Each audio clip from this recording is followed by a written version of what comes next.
Chapter 6. Odonata Chase. Flying on the Odonata felt incredible with the wind in his hair and the scenery zipping by. Nathaniel sat in the saddle behind Boss. His seatbelt was a leather strap looped around his back and clasped through a metal ring attached to the saddle. The four Odonata sped forward just above the grass line. Trees as thick as houses and taller than skyscrapers flew by their path. They swerved around towering flower patches and through holes in fallen tree trunks. They'd been riding for a couple of hours, and Nathaniel still saw things that caught his interest. Little homes spiraled up the giant oaks. Youthful-looking sprites chased each other on the backs of hummingbirds or katydids. Even once, he spotted a sprite dressed like a warrior standing on a fox's back as it jumped through the tall grass. Nathaniel felt pretty good about his journey. If the worst-case scenario left him back in his room at the end of this, at least he had had these few days to experience something most people wouldn't even believe possible, and he was sure Aliya would be able to sort her situation out with her wish sprite. Maybe she could wish for her family to forget she had been missing, or wish she could be put back as if she'd never been missing at all. Would that even be possible? He thought about it for a while. Aliya would be about 18 or 19 years old if she could be put back properly. Would she still want to chat with him online if he asked her? He needed to get her last name if he was going to look her up on Facebook. But wait a second. He really should be thinking about a way to wish for himself not to be stuck in his room for the rest of his life. He couldn't give up so easily. Nathaniel's anger at his moment of complacency bubbled to a boil. He had become more used to his cage than he'd realized. How dare he be thinking of what he was going to do if he returned to that life? There was no going back now. The window of possibilities was open, and the view was grander than he'd ever imagined. Knowing he could be a part of it was something that couldn't be taken away. He wouldn't let it be taken away. Just then, something swooshed by his ear. Nathaniel saw Blewett, who was in the lead, slump over and dive down into the grass. "Whoa!" Boss cried, pulling to the right with the reins. "What was that?" Another swoosh flew by Boss's head, but he pulled quickly to the left, and something thunked into the passing tree. Boss looked back behind them. Nathaniel did the same. Someone was tailing them on another Odonata, one of the yellow ones from the stable. It was someone in a black cloak, and they were gaining fast. "I think our time is up," Flem cried out to Boss. The three remaining Odonata clumped together. "Give your beasts some nectar," Bunny yelled to the other two. "Oh, right, like that's easy to do," Flem complained. Boss reached for a jar out of the saddlebag. "Take the reins," he called back, holding out the leather straps to Nathaniel. "What?" "Hey, you wanted to drive, didn't you? Now's your chance." Nathaniel took the reins as Boss started to scoot up the long neck of the Odonata. Nathaniel looked back and saw the cloaked figure pull back on a bow. "Hold on!" Nathaniel cried, and yanked the reins to the right. The Odonata quickly jerked the commanded direction and rammed Bunny and Aliya, who screamed in surprise. "Sorry," Nathaniel winced. Boss had fallen flat to grip the neck of the Odonata. "Keep her straight for a moment, please," he yelled back. Nathaniel tried his best not to pull on the reins as he looked back again just in time to see the release of the bowstring. He couldn't tell which way the arrow went, but it was Flem that reacted. With a scream, he disappeared into a thick bush. Boss had made it to the head of the Odonata. He unscrewed the nectar jar. Nathaniel looked to his right to see Bunny's Odonata already sucking up the nectar, while Aliya held tightly to the reins. Then it happened all at once, as Boss got the jar to its destination. Their Odonata sucked up the entire contents of the jar. Its eyes widened, its pupils dilated, the wings' vibration intensified, its body shuddered, and they took off in a blur. It was everything Nathaniel could do to hold on, and nothing Boss could do. He flew back and barely managed to grab onto the toothy tail of the Odonata. "Ouch!" Boss said, shaking his cut left hand, but held firm with his right elbow, now hooked on the tail. Boss! Nathaniel cried. Boss saw their pursuer directly behind them, no longer gaining, but still matching their speed. Nathaniel! Boss screamed. Nathaniel, pull up! What? He bellowed with all his might over the wind. Pull up! Boss pointed with a bloody hand. Nathaniel pulled quickly back on the reins. The Odonata lifted higher. Nathaniel glanced back to Boss for further direction and was petrified with the sight that took him. Boss let go of the Odonata tail. Boss! He cried in shock. Amazingly, Boss spread his wings and landed perfectly on the head of the yellow Odonata behind them. The cloaked figure was taken aback. Boss only had a moment to turn and grab the outstretched bow before the next arrow was released. Nathaniel! It was Bunny. She was beside him again at the reins of her Odonata. Take Aliya! Huh? He was really losing his senses now. Take Aliya! Our Odonata hurt its wing. I'm going to fall back and help Boss. You two, get out of here. She nodded at him. Not really comprehending anything he was doing anymore, Nathaniel moved without thought or feeling. He reached out his hand to Aliya, who stretched out for him. It was tricky as the wings of the Odonata kept them from getting too close. Aliya jumped. Nathaniel caught her arm and pulled. She landed behind him, and Bunny fell back. They rushed on through thickening branches and darkening woods. Nathaniel let his Odonata do the flying. He just held on in disbelief. Nathaniel felt Aliya's frightened grip around his waist loosen slightly, as finally they came out of the woods. A lake spread ahead of them with the colors of the sunset reflecting beautifully in it. The Odonata was exhausted and glided down by the lake's edge to drink. Aliya slid off the trembling maroon back. She took a few steps toward the water's edge and sat down. Nathaniel joined her. They looked at each other, and then to the rippling water ahead. Now what? Nathaniel finally asked. Aliya shook her head. I don't know. He felt a little annoyed by this answer for some reason. Hadn't she been planning to escape? Shouldn't she know what to do now? But this is what you wanted, wasn't it? Aliya looked hurt at the shortness in his tone. He couldn't look back at her. No, she said softly. Not like this. I don't see why not. You wanted away from the sprites, and now we're away from them. What's next? Aliya kept quiet for a moment. Then she fired up. I don't see why you were so keen to stay with them. You can't trust them. Remember that they were taking you to steal your wish away. I'm surprised at you. I would have thought, whatever it is you wanted, what you wished for every day for 10 years, and from the look of you, that's most of your life. After all that, you are so easily giving it away? It must not have been very important. It was too important, Nathaniel defended. Really? Yes, really. Couldn't have been. It was so.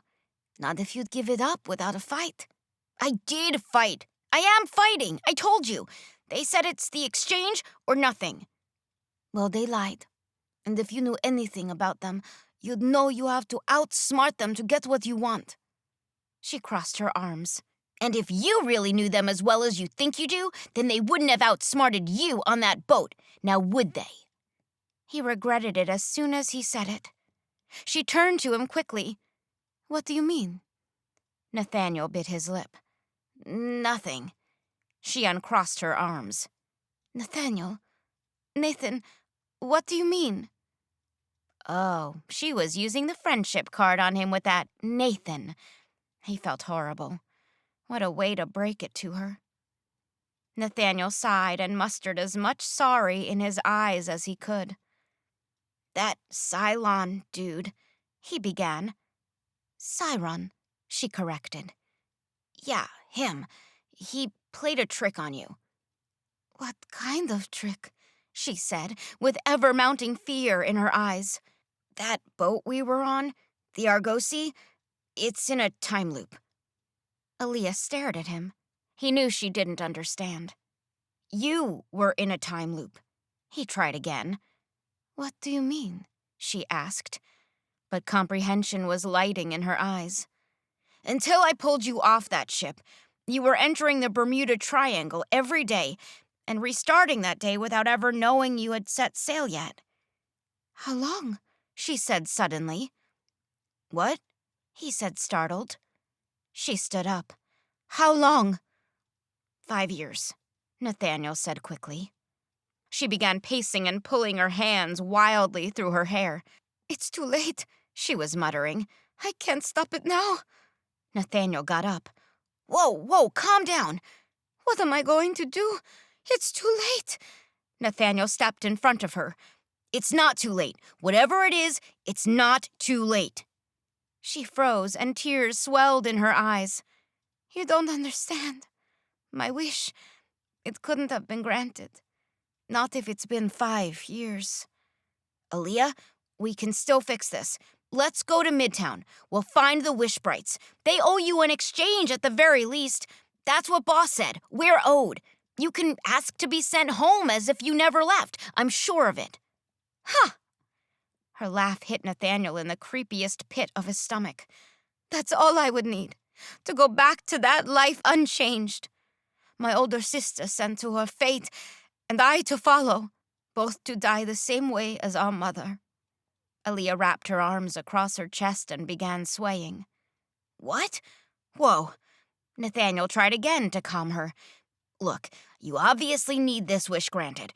It's probably best if you don't explain anymore.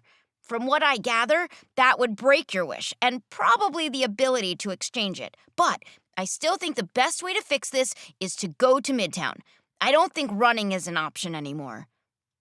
Aliya thought on it, nodded her head, and let loose of her rocking body. Okay, she said, gathering her composure. We better go, in case your Cylon got away from Boss and Bunny, Nathaniel said, approaching the Odinata. What? Nathaniel glanced back at her confused expression. Oh, I mean Cyron. That wasn't Cyron. Nathaniel paused. It wasn't? Then who was it? I don't know. It wasn't him, though. Cyron wouldn't use a bow. He is more fond of knives, nets, and tritons. Oh, great. Nathaniel frowned. So we have multiple bad guys after us? What do you think Bow Guy wants? Nothing good. Aliya looked worried.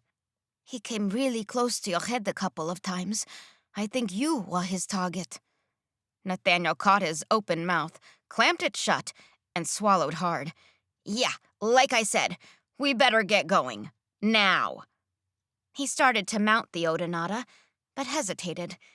I don't know which way to go, he said with harsh realization. Really? Aliya said, walking up to him. But Bunny told me you'd know. Bunny? Nathaniel said, and put his hand on his hip. Oh! He pulled out the knife. You might not want to watch this. Why? Aliya didn't like the look of the knife. Because I don't. Nathaniel gulped with uncertainty. He hadn't tried this by himself yet. What if it didn't work? He lifted the knife into the air and put his palm in its path. What are you doing? Aliya took a step closer. It's okay, he said, as much to himself as to her. Stay back. He dropped the blade. Aliya gasped and threw her hands over her eyes. I'm fine, Nathaniel assured her, catching the beat of his own heart. She peeked. The blade hovered barely an inch from his palm. Wow, Aliya said, stepping even closer. How does it do that? Nathaniel thought about saying his massive bravery held up the blade, but instead he just shrugged, saying, I don't know, but Bunny said it shows me the way I'm supposed to go. It's pointing down. No, I have to give it some kind of command first. He cleared his throat. Brogula! Nothing happened. Brajula! He tried again to no avail. He didn't feel very confident with the way Aliya skeptically looked at him, but he tried again. Brajula! The blade twisted on the spot, then slowly glided down to lay flat in his palm. Neat, Aliya nodded. Yeah, except it's pointing south toward those mountains when we've been heading west toward the sunset ever since the attack. Aliya saw that he was right and bit her lip. Guess we won't make it back there before dark then. No, but I don't want to stay out in the open like this either. Nathaniel sighed. Let's ride a ways south, at least until the sun is under the horizon. Aliya nodded, and they mounted the Odinata. The last hump of bright orange dipped beneath the western hills. Deep purples were giving way to the darkest of blue, and stars were peeking out above. Nathaniel felt Aliya shivering through the saddle. He knew they needed to stop soon. It was only going to get colder. He spotted orange light speckling up a tree a few yards ahead. Nathaniel pulled slowly back on the reins and landed at the base of the large pine. There has to be such a thing as hotels in Spriteland, right? Nathaniel said, jumping off the Odinata. You can stay here if you want. I'm just going to knock and ask if there's one around. He took off his jacket and handed it to her. Aliya put it on and nodded appreciatively. Nathaniel went up to the only door at ground level. There was fiddle music coming from inside, and the sound of many laughing voices. That had to be a good sign, right? He was about to knock when he noticed a flyer by the door. It read, "Wanted," in big, bold letters. Under it was a bust sketch of both Nathaniel and Aliya, looking particularly seedy in their pirate disguises. In slightly smaller writing underneath, it read, "Reward, 1,000 gold pieces." And under that, "Contact your nearest retrieval squad on site. Detain them yourself if necessary." The door swung open. Nathaniel froze, wide-eyed and guilty at the wobbling old man squinting back at him. His wiry straw beard twitched. "Who's there?" he asked through a rank burp. Nathaniel's eyes dodged from the flyer to the man. "Is that you, Batilda? Come to take me up again?" Nathaniel put on his best girly voice and hummed, "Mm-hmm." "Well, I can fly meself, I tells ya. I do it," burp, "every night." The old plump sprite pushed Nathaniel to the side and started flying in zigzags up toward the treetop, then away from the tree and towards it again. Nathaniel quickly grabbed the flyer and stuffed it in his pocket. Before he could remove his hand from his pants, someone else was at the door. It was a youthful barmaiden with fair skin, long red hair, a blue plaid dress, white apron, small pointy ears, and fierce green eyes. "May I help you, young sir?" she asked, wiping a cup with a rag. Something was stopping Nathaniel's thought process here. Are you lost?" Lost? He tried to think. Was he lost? "Do you need some food or a place to rest your head the night?" She tried with a large, sparkling smile. Place to sleep. Yeah, that one seemed right. He nodded. "Come on in then, dear. We'll get you set up." Nathaniel started to walk in when he remembered. He waved a quick hand for Aliya to come join them, and he entered the tree.